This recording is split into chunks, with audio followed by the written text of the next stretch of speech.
Hello, darlings, and welcome to my podcast, Treading the Boards to Business, where we talk all things from sparkle and spotlight to the boardroom and beyond.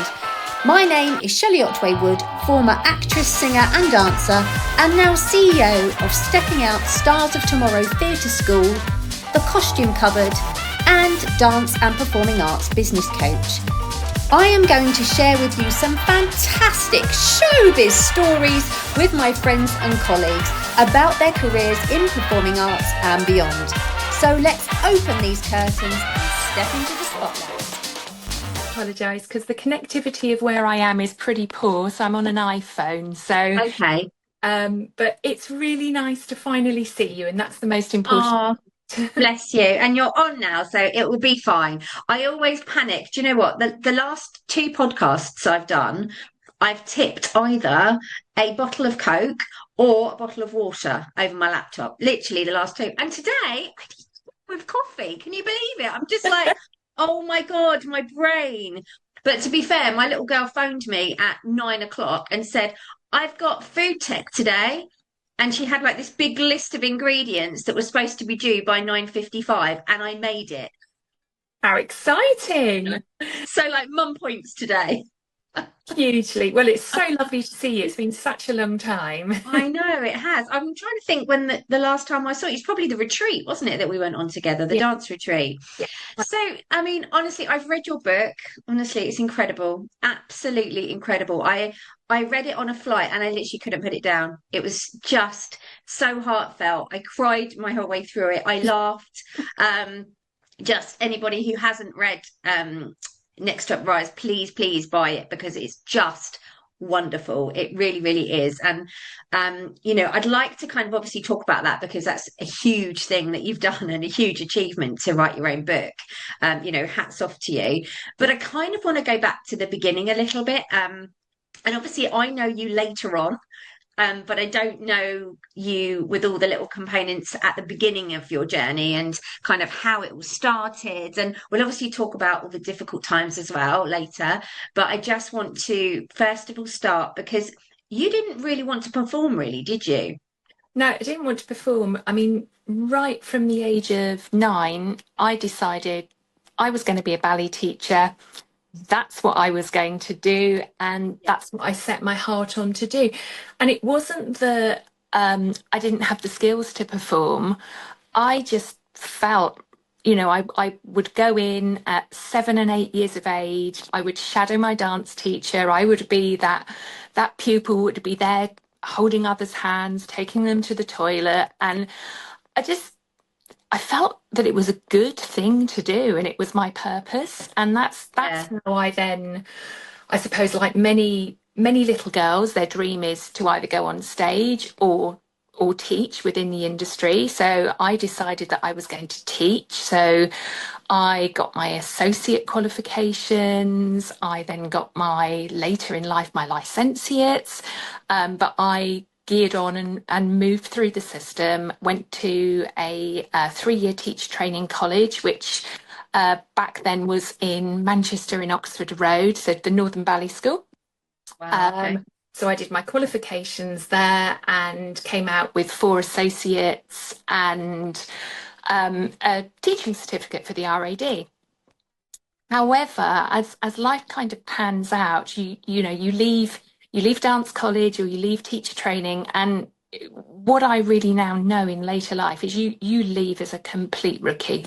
So I take my hats off, anybody that says that they're leaving college and going straight into the industry to teach, fine. But the one thing that I would always say to everybody is actually, what life experience do you have to be dealing with the parents? Very Because true. it's the parents that make or break us, and I've had both sides of the coin now. Yeah. I've been broken by parents, I've been made by parents. But as a 21-year-old coming out of college and looking back on it now, so I'm obviously a mum of 2 now. Yeah. Looking back on it, my sort of take, I used to be saying things like, Mrs. X, oh, she's forgotten her ballet shoes again.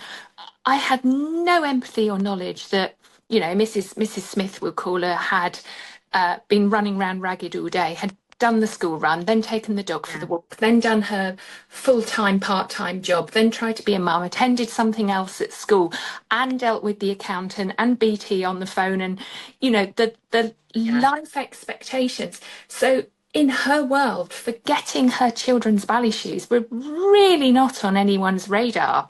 Yeah. But to me, as a 21-year-old teacher, it was everything. It Yeah. was, oh my gosh. I always say now that I run my school completely different to what I did when I did it when I opened it 18 years ago before I was a mum. Because, like I said this morning, food tech's forgotten. Oh my God. We've got both of our mums in hospital at the moment. Ayana's having problems at school. We're dealing with all of that. And then, oh my God, food tech, and then you just think all these things. But then, I empathize a lot more now.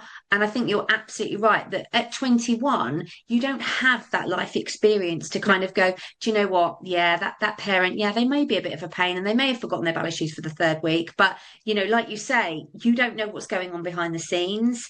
And yeah, I think the empathy that you have, I mean, you're very much like that anyway, but the empathy that you have as a mum definitely changes you in everything, doesn't it? Yeah, and I know you've had the amazing Kim Rogers on. Yes. It's also that whole when you come out of college, and there's some kids. I mean, I'm going to call them kids today now because I'm Yeah. feeling quite old now. I know, me too. But in my 50s, compared to back then, you come out of college, life is, the expectations and everything else, but you don't actually know. You genuinely don't, and you think you do, and you read books. And I was very, very tenacious. So I did what was called my associates, and then my associate diplomas, and then I wanted to do my licentiates, and it was all about if I have the qualifications, that makes me the best teacher. Yeah. And actually, no, it doesn't. It really, really doesn't. Looking back on the last, gosh, it's 30 years now. Wow. Looking back on that, what makes you the best teacher is empathy, being human. Do you genuinely know your stuff? Do you know about anatomy and physiology and all the things that you're teaching those kids? Because you can't wing it. They No. are absolutely the responsibility, and I would rather now say of a dance educator, the responsibility of a dance educator is huge. It goes far Yes. beyond, little Flossie coming on a Friday and skipping around a room, because you need safeguarding, you need DBS, you need knowledge of anatomy, you need knowledge of your syllabus, how parents are feeling, how the children are feeling, and safeguarding and everything else. And when you come out of college with that certificate, you're not in the real world. You've been coveted for 3 years and Yeah. you've been taught how to teach, which is very different than being taught what the expectations of a teacher actually are. Yeah. And that's where I find myself now. And I mentioned the fabulous Kim Rogers because actually I'm very proud to say I've been lobbying Parliament. So at the moment, Wow. I have just over 100 MPs on side um, to get dance as a regulated activity because it's not, and anybody listening can literally, as you know, Shelley, literally wake up tomorrow morning, hire a church hall, and say, "I'm going to teach dance classes today," and it's got to stop because Yeah. my life journey really, taught me that if things are done the wrong way, it's catastrophic. It Yeah. it it really is. So there's that side of it, and it's the moving it's the moving the industry forward. It's the social media is great. but it's taking things very much outside the box and out of our control. So, It's interesting you say that because I just saw something just come up this morning saying, I think it may have been on the Dance Teacher Hub or something, and it said also, there's a dance teacher that's saying that she's trained at Mount View, she's done a 3-year diploma in performing arts, and she hasn't got a list of credits that she's saying she has. They're just amateur productions. So, as a principal, you would kind of go, oh, okay, she's been to drama school, great. She all of her, she's been through the ranks, she knows how to talk to kids, she's done all of that kind of training, and then she's obviously worked in the West End because they're West End pictures. So great, let's get her in for a workshop. You wouldn't necessarily you'd obviously do the back check of the DBS and the safeguarding, of course, but you wouldn't necessarily do, oh, can you send me your certificate of Mount View, and can you send me your RAD ballet certificate of 20 years ago? You just wouldn't do it, would you? no. And I think there has to be some kind, I'm totally with you with this, Mandy, because I think there has to be some kind of body where it's regulated. It's kind of, you have to have XYZ to be able to open a school or to be able to teach ballet or to be able to teach singing. I mean, we have so many kids come to us. I mean, we're predominantly musical theatre, and we have so many kids come to us where they've had nodules and they've been told to belt songs out at God knows what. And I'm like, hang on a second, we can't even teach you at the moment. You've got nodules. And the parents are like, well, what's that? And then you kind of end up taking this kid out, you send them off to speech therapy, they come back 6 months later, and you've got to start from scratch again because they're in such a bad state vocally. Their health is so bad because they've just been told to belt, belt, belt, belt, belt. So it's exactly the same in singing as well. It's and you've hit the nail on the head there. It's actually also the education has to start with the parents, because if I hadn't been a performing arts stroke ballet mum, I wouldn't know, because nobody tells you.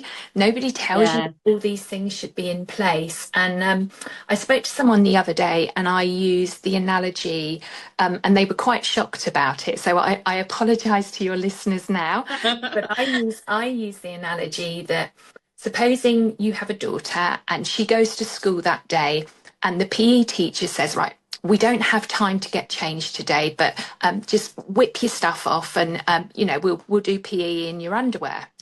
It would be uproar. It would be the teacher would be investigated, rules and regulations would be put in place to make sure the child was safeguarded, and actually that teacher would probably never work again. But from the perspective of the performing arts, it appears to be acceptable for them to be wearing next to nothing and put sequins on it and have quite a graphic photo taken, particularly with a certain shot facing the camera.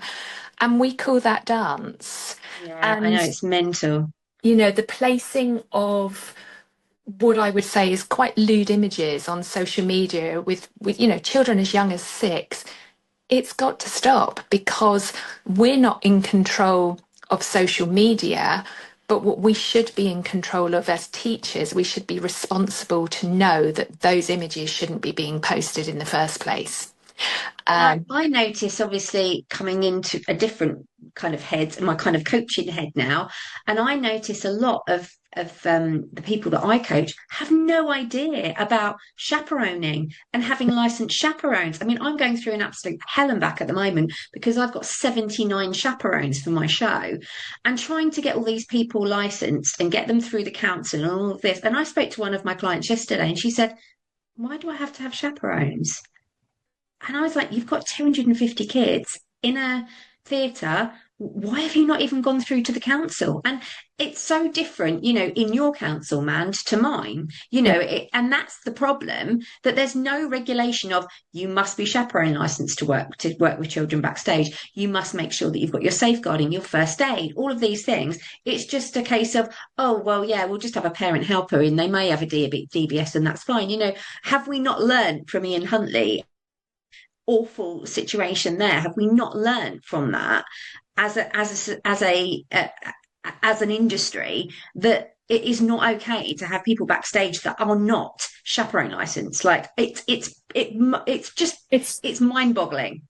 yeah, no, I totally agree with you. And um, it it goes beyond that, doesn't it, as well? Because the theatres don't always check. So No, it's got to be the responsible teacher that puts that in place. But I guess with everything, if there isn't a hierarchy that is telling you to have that in place, you're just, and don't get me wrong, there are some fantastic teachers out there that do have everything in place.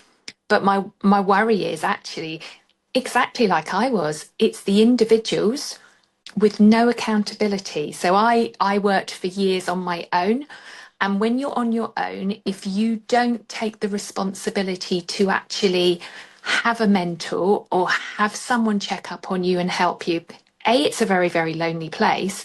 But B, there is nobody actually helping you and telling you, do you have these things in place? You can go with a gut feeling, yeah, but you can't possibly know everything because it takes a team and it takes people with those specific skills to yeah. tell you what you need. And that's the worrying thing, when you come out of college, you cannot possibly know everything. That's Yeah. just life And also, expectation. I think there's so many different kind of qualifications as well, isn't there? You know, there's some people that have got degrees, there's some people that have got, licentiates. There isn't any kind of standard, you go and teach, I don't know, GCSE geography, you've got a degree in geography or whatever, and then you go and teach it, and then that's it. But we haven't got that in dance or in No. performing arts, have we? There's no specific qualification. You must have this to be able to do this, It's also grey, isn't it? Let's just talk about, obviously, with this in mind, what actually happened to you, because honestly, Mandy, it's a horrific, horrific story. And as a mum, I applaud you for your absolute resilience. And I remember meeting you for the first time and you being, I mean, honestly, you're like a completely different person. It's so lovely to see you just so happy. And I just remember just meeting you and you just looking so broken, Yeah, so broken. and that's exactly was. So gosh, right back in the whole thing started around about 2008, and I'd been running a school, a reputable school, for quite some time. And there was an allegation made of a falsified dance certificate. So you go through the governing bodies. So when I say governing bodies, the bodies that you teach for in terms of syllabus. So I had two governing bodies because I taught tap and modern for one, and then classical ballet for another. And I It went was to that the ISTD and RAD, was it? it was. I'm glad you've said Yeah. that because I didn't know whether to say it or not. No, that's fine. That's fine. So yeah, so you go to the governing bodies, you sit in a room, you speak to them, and the conversation went, I haven't got a clue how this is. Here's the original documentation, here's my exams listings, and they said, absolutely fine. Sometimes you get these parents in inverted commas that decide to make up tales and, we'll draw a line under it. So nothing happened. So that So the was parent had said that you had falsified their that child's. I'd falsified their child certificate. Um, Right, okay.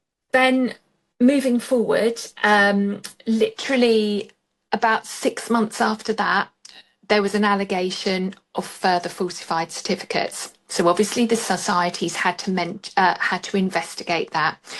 Alongside the falsified certificates, myself and my family were receiving absolutely foul mail through back then, Shelley. It Awful. was it was actually through the post.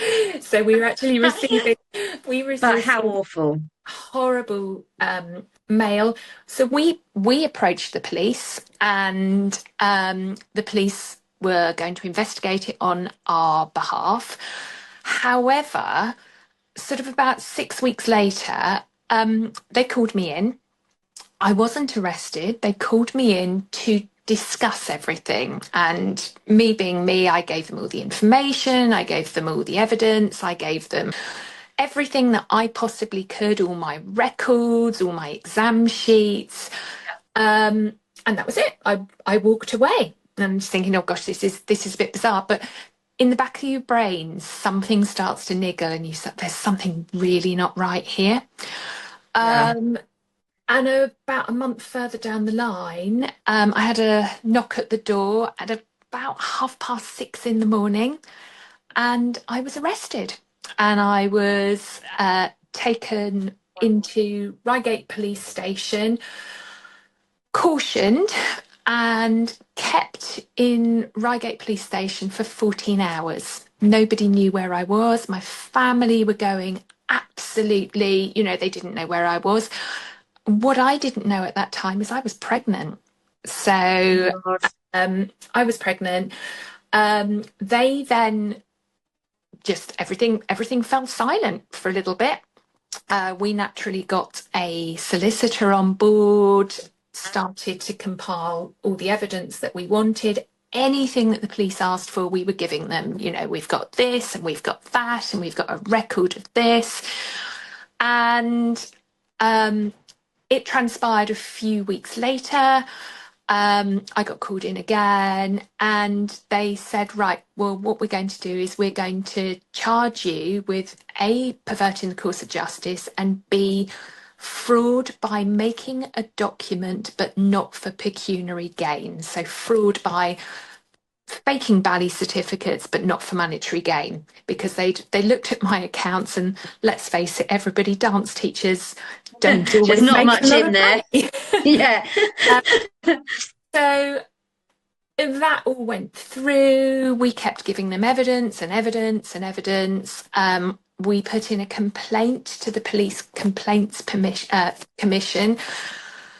Obviously, what I didn't know, by putting in a complaint, I'd basically signed my death warrant. You don't complain to the police without getting some flack from the other side. Okay. So it went through the system, and all the time we were saying to the solicitor, look, I'm not guilty. We've got this evidence. We've got stuff that can be DNA tested. Get the police to DNA test it. They refused to do it. Get the police to triangulate these text messages. They refused to do it. So it came to the Magistrates' Court, and my brief.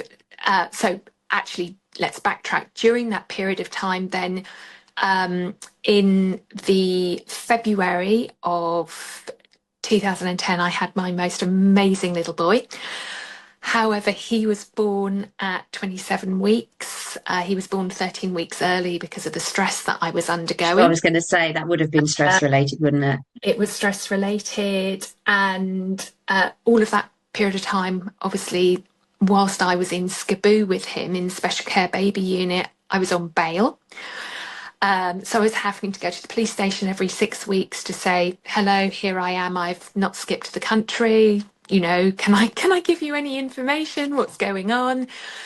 So it transpired through to the Magistrates' Court, and I was told by my solicitor that basically, Mandy, do you know what? You're an upstanding person. If things went wrong, because they've decided to put a charge of perverting the course of justice, if things went wrong, you could get 7 to 9 years in prison. Now, I mean, you watch crime thing. You watch crime that we like quite a crime night.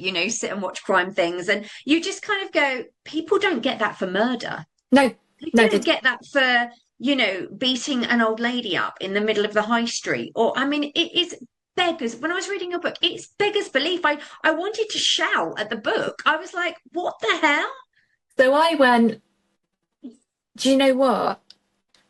I know in my heart of hearts I'm not guilty. I've got the information, but the trouble is with the judicial system, of which I didn't know. I've had to learn this all literally on the job. Yeah.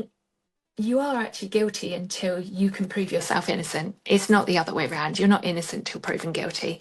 Because at magistrates' court level, unless it goes to a Crown court, your evidence is never looked at. So your evidence is only looked at if it goes to trial. And Right. what my solicitor said, and I can remember his words now, he said, Mandy, to expedite the system, and you would get credit for not wasting court time and resources. He said, say you're guilty and you'll get 6 weeks working in a charity shop. Now I went, oh, okay, do you know what? I'd work in a charity shop anyway. What, Yeah. what, That's the kind of person you are, it's, Mandy. it's no big deal. I'm going to say now, oh my gosh, how naive, I'm going to say how stupid I was. I didn't know anything about law. I knew nothing about the system. Come on, let's face it. I had been brought up since the age of 9. I wanted to be a ballet teacher. Exactly. It's not in my Not in remit. that world, is it? You're not in that world. So I went in and I did the most heart-wrenching thing I have ever done. I put in a guilty plea to crimes I hadn't committed because I was assured by the probation services that by doing that, it was going to be a knock on the chin. Yes, I'd have a criminal record. However, I would get to reside with my son every day. And the judge used me basically as an example to the dance world, and he sent me the sentence was 2 years to serve a year, and if I was a very good girl, I would get 9 months. And I was first of all taken to Bronzefield, which is a Category A prison for No, I mean, I couldn't murderers. believe that. You know, really, people have done the most heinous things. And the big issue here is when you are an educated person in an environment like that and you are insisting that you are not guilty of the offences, the prison guards, the hierarchy inside there, and the inmates, nobody likes you. So I was beaten, and generally the most horrific things. I applied to have my gorgeous little baby boy with me, and in applying to have him with me, it was almost like another slap on the wrist. So if you want your baby with you, that's fine, but you'll be put the furthest you can be put away from your home district as possible. So I was sent to Bristol, to a mother and baby unit, which is probably nigh on 350 miles away from home. So I lost, he lost his connection with his dad. I lost my husband. I lost my parents. They literally managed to come up once a month to visit me. So that's once a month for 9 months. So, nine viewings. But me being me, Shelley, so I sat in a room. I refused to communicate with a lot of people. And you know what I did? I sat and read law. I sat and read law. I sat and read Graves' Anatomy. I read all the dance syllabuses. I sat and read and studied psychology and child development. So I knew that when I came out, I would not only be the best dancing teacher that I would ever be, Yeah. I'd be even better because, however, these things scar and they scar deeply. They Uh, do. and it's taken me 16 years of a big old battle to find me again. It's had its ups and downs. The writing the book was kind of very cathartic because it Yeah. not only got it out of my system, it got it into the public eye, and I didn't want it into the public eye to say it's a he said she said, because actually, if those of you that consider to read the book, it's not like that. The book's not got any blame in it whatsoever. It In hasn't. fact, I take accountability, and I take accountability for being naive, because back then, perhaps I peed a few people off much more than I should have done because I was naive. I didn't know how to handle parents. My tone might have been too aggressive. Maybe I had a big chip on my shoulder. I didn't treat people how they deserved to be treated. And that's the biggest thing, the biggest message. Because when you come out of college, you don't have that experience and you learn. And unfortunately, with all of us in life, we learn through our scars. Our scars build us into the people that we're actually going to be. Um, so that's what the book was about, Golden Scars. It was about how I used hypnotherapy and NLP to get myself back on track, and also to empower other people. So I'm very, very privileged now to be going on various podcasts, and the idea is to try and empower women who may feel broken, that it's the end of the world in no matter what walks of life. So, I've had some accountants come and see me that are just, they're top profile accountants in London, but their jobs are so stressful. They're losing themselves, and we're still very much, I'm going to say in inverted commas, we're very much living in a man's world, and women empowerment is so important, because we're not just the people that are working. We are the mums, we are the wives, we are generally the gel that is holding everything together within a family. Yeah. And, I will wholeheartedly say I lost my way for a very long time. As you said, when we first met, I was completely broken. I could hardly even lift my eyes up to address a room, let alone manage to stomach a conversation that had anything to do with dance. Because Yeah, I remember us having a conversation and you saying you're just so unapologetically yourself, Shelley. And you just, you wear all these bright colours and I was actually a little bit scared of you. And I was like, oh God. And I felt really upset because I would never want somebody to feel scared of me. But I am quite out there and I do say things as they are and I am bubbly and upbeat. And, for some people don't like that, and I'm not saying you didn't. But what I'm saying is, sometimes that's a facade as well. yeah, You've got the people who are broken and you can see it. But I've had my own journey as well, going through a horrific divorce, being homeless, all of those things as well. And sometimes I think, like you said at the very, very beginning of this chat, we assume people will be like this because of maybe the way they look or the way that they've acted, or but actually we don't know always what's going on behind the scenes or what's happened to them before. And I remember us sitting down and having a really lovely chat at the dance retreat, and I actually kind of came away and thought, what an incredible human. I really, really did. Like, your story really kind of got me here, and you see I was crying my eyes out when you were speaking earlier, and that's exactly, oh, so I'm going to go again, but that's exactly what I was like when I read your book, because as a mum, to go through that kind of turmoil with a child that's 3 weeks old is just crazy. To think that parents of a dancing school can do this to somebody is just unbelievable, isn't it? I mean, we they all have those parents, and those people that are listening to this, and maybe even you're a parent of mine listening to this. We do have parents that cause us so much upset and so much trouble.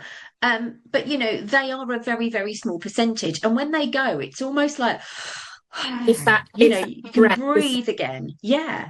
Yeah, I think parents, and rightly so, actually, what has changed my mindset so much is parents do deserve a service from us.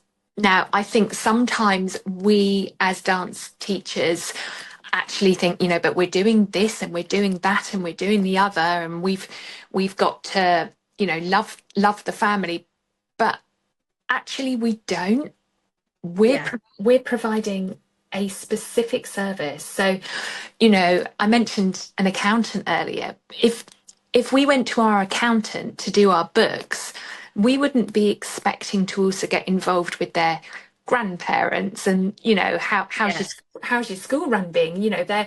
They're providing us with a service and we walk away. But because dance teachers are exactly that, it's that second word, it's teachers. The job is so much wider than walk away. I mean, I can remember, and I'm sure you can, it doesn't stop when your class is finished. You do that God, no. drive home, and there have been nights when I've been sobbing my heart out, and then the Yeah, me next too. morning you wake up and it's jazz hands and you put the smile on and it's everything's supposed to be okay. Um, But there but is so much that goes on behind the scenes that parents don't realise. I mean, exactly. classic example, we've just, like I was saying about this the chaperoning at the moment, and it's been really difficult this week, a really difficult week. We had somebody running the chaperoning. They didn't do a great job. We've managed to get somebody else. It's been really, really tricky, and it's a massive, massive job. So we set up a WhatsApp group for parents who are all chaperones for the week, for the show weekend. My show's in 5 weeks' time. Yes, I'm shaking in a corner. Um, but parents were like, "Oh my goodness, Shelley, we had no idea." Like, we couldn't believe how much people don't do the things that you've asked them to do, and then they change the day that they're going to chaperone, and then they say that they're doing that show, and then they can't do that show because grandma's come into that show, and I was like, that's just this little part of what we do. I've been to funerals where children have lost parents. I've been to weddings. I've been to christenings. I've been, dropping children off because mum's crashed a car and they can't get their child home. All these different things that are nothing to do with being a teacher or running a school, but because of the people that we are and we care and we love, and we're probably overshare a bit as well about our own lives because that's the kind of way we are, then that's almost taken advantage of, isn't it? Yeah, I agree. And it's it's that old mantra, and it's a funny thing, Shelley. If somebody had said this to me when I was in my 20s, I would have probably gone, yeah, yeah, everybody says that. But until you've walked a mile in that person's shoes, you just don't know. And Yeah. and and I think now part of it, and I'm being honest, and obviously, if you've got any other menopausal teachers out there or anybody else listening, part of We it is are of a certain age, aren't we? you get to a certain age, and it really isn't. I don't care is not the right way of saying it, but I'm just so done with the drama. It's Yeah. it's that side of it, and I've got one child who's now 16, one that's 12. It's it's my time, it's my Yeah. time to be with them. I don't want to be working 52 hours a week now as a tenacious dance teacher. I'm doing odd hours here and there. My dance school now is actually a CIC, so I'm providing free dance classes. And I know some people are going to be going, oh my God. So I'm providing free dance education for 2 to 16-year-olds. Wow. So because I just life's too short. I'm living in an area that's perceived to be wealthy. It's Right. not. There's kids Okay. here that are not accessing any dance, drama, or singing. They don't get it in their state schools. So do you know what? Somebody's got to step up and provide that service. And I just feel very relaxed and very happy with it. That's where I am now. That's the huge difference. I feel self-assured in myself and confident enough to go, if you don't like my business model, that's absolutely Fine. fine. There's Yeah. many other out there, and there are And I really think good. that comes, sorry to interrupt. I think it kind of comes a lot of from mentoring. Obviously, we've both had various mentors, and I think when I would spend maybe kind of 6, 7 years ago before I went into any mentorship, and obviously now I coach as well, and so I'm the other side. I would spend so much time trying to keep families that were difficult and that were unhappy. Now I'm like, do you know what? If you don't like what we do, there's 20,000 other dancing schools and other theatre schools that are all in this area. Go. Because I cannot, like you say, I cannot be done with the drama, the upset, the problems that it brings to my own family because I'm so stressed. Yeah, It is just not worth it. At the end of the day, it's a dancing school and it's a theatre school. It's not we're not providing, care for the NHS. It's not a life or death situation. If you don't like it, go somewhere else. And that is very much how I run my school now, and you know what? Some people might not like that, but I actually don't care. Yeah, I actually don't. Yeah, I agree with you, because I think when you get to a certain age, you're realizing how short life is. I'm sandwich generation between parents and children. Yeah, it's so hard. It's hard, and life's too busy to now get involved with the toxicity and the drama. I want to provide a really good service, do what actually makes me happy. And if people think that that's selfish, then I challenge them to get to their 50s and realize that if you're not going to start doing what makes you happy, life's very, very short. You just don't know what's going to happen, and that's kind of where I'm at now. But we can all just hope that the dance industry does eventually pan out and sort itself out. But I've learned the hard way. But I'm not, and this is what I'd like to say to all your listeners, I am wholeheartedly not shaming and blaming anyone, because actually accountability in anything that's happened to you in life does start with you. That's not saying I was guilty of the heinous things that I was accused of. What it's saying is perhaps there was a facet in my personality that caused it.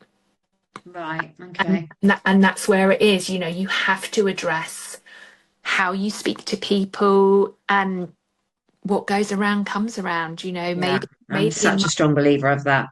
In my early years, I should have been nicer to a lot of people. So I put my hands up. I'm not the woman now that I was the girl then, and that's the most important thing. It's the journey, and it's the growing.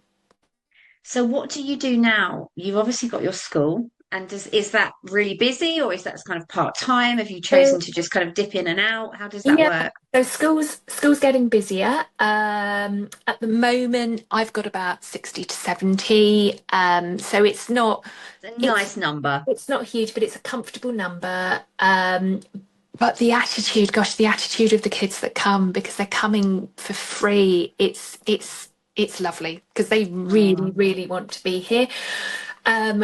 I'm going to be writing a second book, so Yay! Exciting. I've got the author bug. I just enjoy doing it. I mean, it started writing down thoughts on paper, but it's. Because you did that very much when you were away, didn't you? You wrote lots and lots and lots when you were away. Because I believe it's better to have it out of your system, because otherwise, if it stays there, it's going to manifest and things will get worse. Yeah. And I'm hoping to do a TEDx talk soon, and just starting to live the life that I genuinely think I deserve, and that's the most important thing. And now I think my boss is walking in the room, so you're going to have to go. I'm going to have to go, yeah.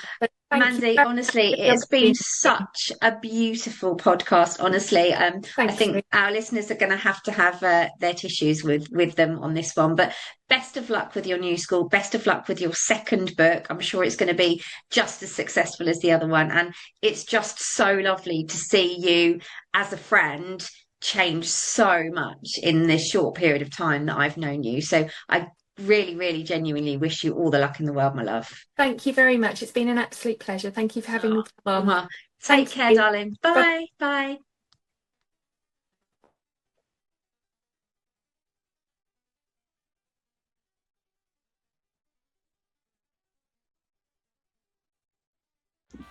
Thank you for listening to Treading the Boards to Business. We hope we added some sparkle to your day. Please like, subscribe and share our channel. And if you know of any lovers who may want to share their story, do get in touch. We hope the rest of your day is filled with glamour and glitter.